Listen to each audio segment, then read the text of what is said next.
Olá, sou André Sturmi e esse é o canal Cultura com Opinião. Vou falar de um assunto desta semana. O presidente Bolsonaro sancionou a Lei de Apoio à Cultura, que ganhou o nome de Aldir Blanc. Essa lei foi resultado de um enorme esforço do setor cultural que se mobilizou no Congresso para conseguir recursos para o apoio à cultura, que atravessa uma enorme crise durante a pandemia. Claro que qualquer lei a favor da cultura é importante, mas queria fazer algumas considerações. Essa lei acabou tendo um caráter muito assistencialista, distribuindo R$600 para artistas que estejam necessitados. De novo, é claro que a gente é a favor de distribuir R$600 para artistas que estejam numa situação vulnerável, mas é assistencialista.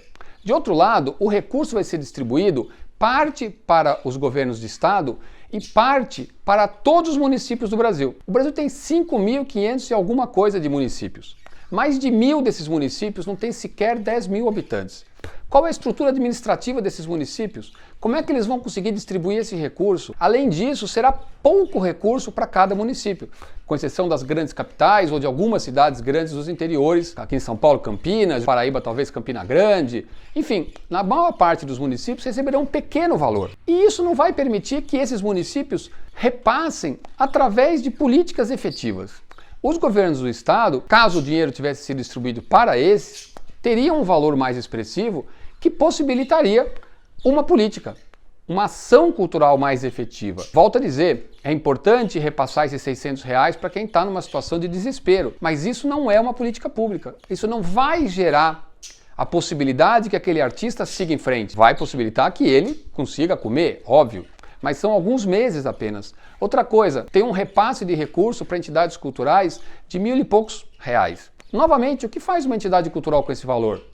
Não paga o aluguel, não consegue se manter, ou seja, novamente, é um pequeno dinheiro que não resolve praticamente nada. O segundo problema que eu vejo é que depois que o Congresso brasileiro destina R$3 bilhões para a cultura, qualquer outra proposta em defesa da cultura que chegue no Congresso será naturalmente recusada.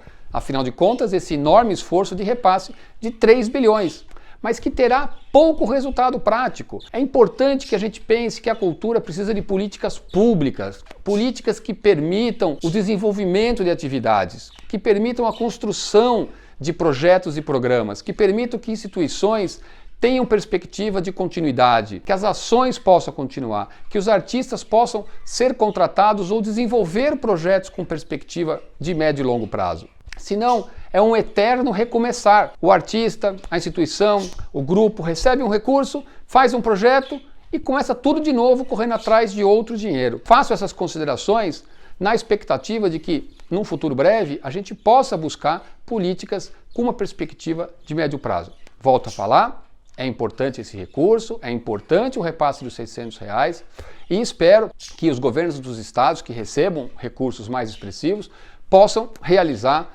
iniciativas com um caráter mais duradouro, como, por exemplo, apoiar, incentivar e, principalmente, linhas de crédito para empreendedores culturais, né? Empresários, instituições sem fins lucrativos, os museus, as orquestras, os teatros, os cinemas, que empregam muita gente, que podem empregar.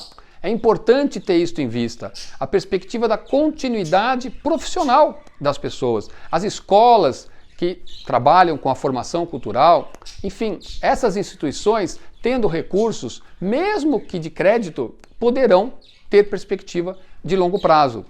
Grupos estabelecidos de qualquer forma cultural, circos, teatros, grupos de teatro, mas, por exemplo, circos, né? São inúmeros os circos que estão circulando pelo país, que tem muitos funcionários, que tem pessoas que dependem. Você colocar um recurso mais expressivo na mão de alguns circos permite a contratação e a permanência dessas pessoas. Simplesmente colocar R$1.000 e poucos vai permitir o quê? Mal e mal pagar a conta da alimentação por alguns dias. Então, estou fazendo esse vídeo hoje na expectativa de que grupos culturais, gestores públicos, busquem fazer políticas que permitam efetivamente que esse recurso gere continuidade na ação cultural. São R$3 bilhões, é muito dinheiro. E tão cedo não haverá outro recurso. Então, fica aqui esse recado. Primeiro, claro, parabéns pelos deputados, senadores, enfim, o Congresso Brasileiro entendeu a importância da cultura, rapidamente aprovou essa lei, que foi sancionada pelo governo federal, também a destacar. mas principalmente que os gestores públicos, especialmente os gestores dos estados, possam fazer políticas públicas que permitam perspectiva de continuidade. Que os secretários de Estado se aproximem dos secretários municipais, muitas cidades nem Secretaria da Cultura tem, mas enfim, os gestores culturais apoiem esses municípios para que eles consigam liberar esse recurso. A lei, inclusive, tem um prazo. Se o município ou o Estado não repassar o recurso num determinado tempo, o dinheiro volta para a União e a cultura perderá. Então é muito importante uma mobilização para que esse recurso chegue e chegue de uma maneira efetiva, construindo políticas públicas. Esse é o recado dessa semana. Muito obrigado. A gente se vê na semana que vem.